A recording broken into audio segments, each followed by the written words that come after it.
নমস্কার নমস্কার একমুঠো স্বপ্ন ফাউন্ডেশনের পক্ষ থেকে নিয়ে চলে এলাম আমাদের শীতার্তদের জন্য কম্বল বিতরণ বা ভবঘুরে ঠাকুমা দাদুদের জন্য কম্বল বিতরণের তৃতীয় পর্ব। আর আমি জানেন তো এই ছোট ছোট করে ভিডিও দেওয়াতে না আপনারা অনেককেই দেখছেন, কারণ যেখানে আমার 7 থেকে 10টা করে ভিউ হতো সেখানটা এখন 69টা ভিউ হয়েছে গত এই শীতার্তদের কম্বল বিতরণের ভিডিওটিতে। এইবার আমি এখন ভাবছি যে আমি যে ছোট ছোট করে ভিডিওগুলো দিচ্ছি সিদ্ধান্তটা তার মানে একবারে খারাপ হয়নি বা খারাপ নিইনি। যাই হোক, আমি ইচ্ছে করেই ছোট ছোট দিয়েছি, বড় দেব না, আর কোনো দিনই দেবো না, কারণ আমার ভিউ হচ্ছে না। আবার শুধু ভিউ তো যেমন তেমন সাবস্ক্রাইবও উঠে যাচ্ছে 4-5টা করে, কারণ এইসব ভিডিও তো অনেকেই পছন্দ করেন না বা দেন না বা দেখেন না। যাই হোক, এই জন্যই হয়তো, যাই হোক, এটা জানি না কার কার মনের কথা কী আছে। আর এই আমাদের কম্বল বিতরণটা ওই চলছে। আর এর মধ্যে আমাদের আরেকটি কাজ হয়েছে ভাটায়, একটি ওই সুজাতার জন্মদিন উপলক্ষে বিএমপি ভাটায়, সেই ভাটার ভিডিওটি অনেকেই জানেন যে একটি কাজ হয়েছে, যেহেতু আমি পোস্ট করেছিলাম। ওটা আসবে, শিগগিরই আসবে, তবে ধীরে ধীরে। আসলে আমাদের তো মাসে একটি করে কাজ হয়, তাই আমরা না দুম করে দিয়ে দিতে পারি না। একটু ধীরে সুস্থে দিলে হয় কি, আমার চ্যানেলটা মোটামুটিভাবে রানিং থাকে। এই কারণেই আমি এই সিদ্ধান্তগুলো নিয়েছি। এখন জানি না কতটুকু পারবো আগামীতে, কারণ আমাদের এই জানুয়ারি চলে গেলে আবার ফেব্রুয়ারি মাসের কাজটি হবে। যাই হোক, আর এই নতুন বছরের শুভেচ্ছা, অভিনন্দন, ভালোবাসা, বড়দের প্রণাম জানিয়ে আমার ভিডিওটি শুরু করলাম। আর সবাই কেমন আছেন জানাবেন। আর আমাদের শীতার্তদের কম্বল আমরা সুন্দরভাবে দেওয়ার চেষ্টা করেছিলাম, যতটুকু আমরা পেরেছি ততটুকুই। তবে আমাদের সামর্থ্য ভীষণ কম, তাই আমরা আমাদের সামর্থ্য মতন অল্প অল্প করেই দিতে পারি আর কি।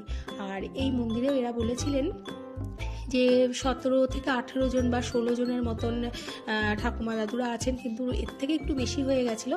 পরে গিয়ে আমরা আবার কিছু কম্বল নিয়ে এসেছি, কারণ যে কটা কম্বল এনেছিলাম আমরা গুনে গুনেই এনেছিলাম, কারণ এক এক সময় বেশি এনে কী হবে, টানতে হবে। তার জন্য সামনেই যেহেতু টোটোটি রাখা থাকে, তাহলে আমাদের অল্প অল্প করে নেওয়ারই ভালো।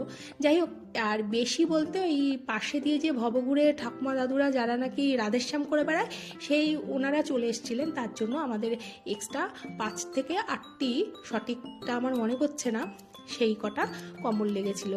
আর আরেকটা বিষয় হচ্ছে, আমাদের যে সরকার পাড়ায় একটা দাদা থাকেন না, সেই অনেকটুকু হাইট, কথা বলেন খুব সুন্দর, উনি যথাসম্ভব শিক্ষিত একটি মানুষ, আমরা জানি না তার অতীত, কিন্তু ওই দাদার কাছেও আমরা গিয়েছিলাম কম্বল নিতে। উনি ওপেন বলে দিয়েছেন যে আমার কম্বল লাগবে না, তোমরা কম্বল নিয়ে যাও, আমাকে কম্বল দিতে হবে না। আমার কাছে কত বছরের কম্বল, মানে আমরা না আরও অনেকেই দিয়েছিলেন, ওনার কাছে নাকি 4-5টি কম্বল অলরেডি আছেন, তাই উনি নেবেন না।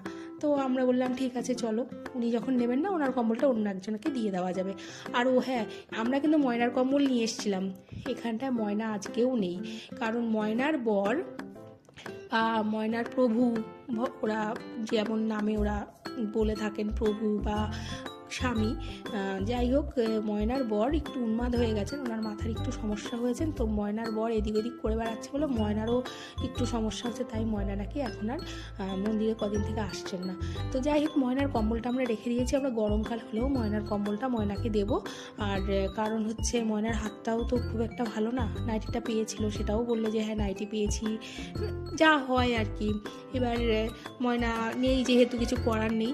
আর আমরা এখান থেকে যাব রানীরঘাট, যে ঘাট সংলগ্ন জায়গাটি, সেখানটায় গিয়ে একটু আমরা সবাই মিলে গল্প করব, কটা সেলফি নেব নিজেদের, একটা ভালো আড্ডা বলতে পারেন, গল্প আড্ডা করে তারপর আমরা বাড়িতে যাব। আর এখানে মোটামুটি আমাদের কাজটা কমপ্লিট হতেই চললো।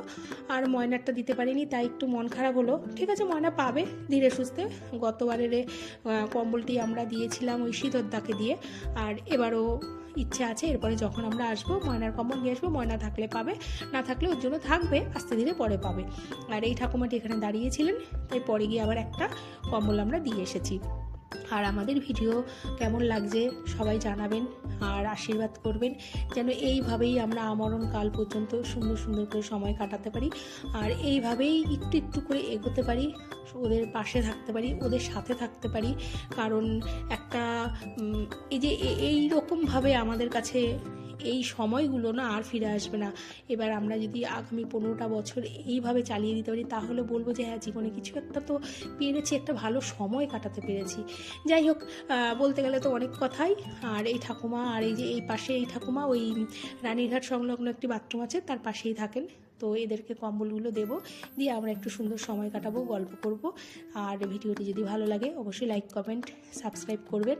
আর ভালো লাগলে অবশ্যই লাইক করবেন।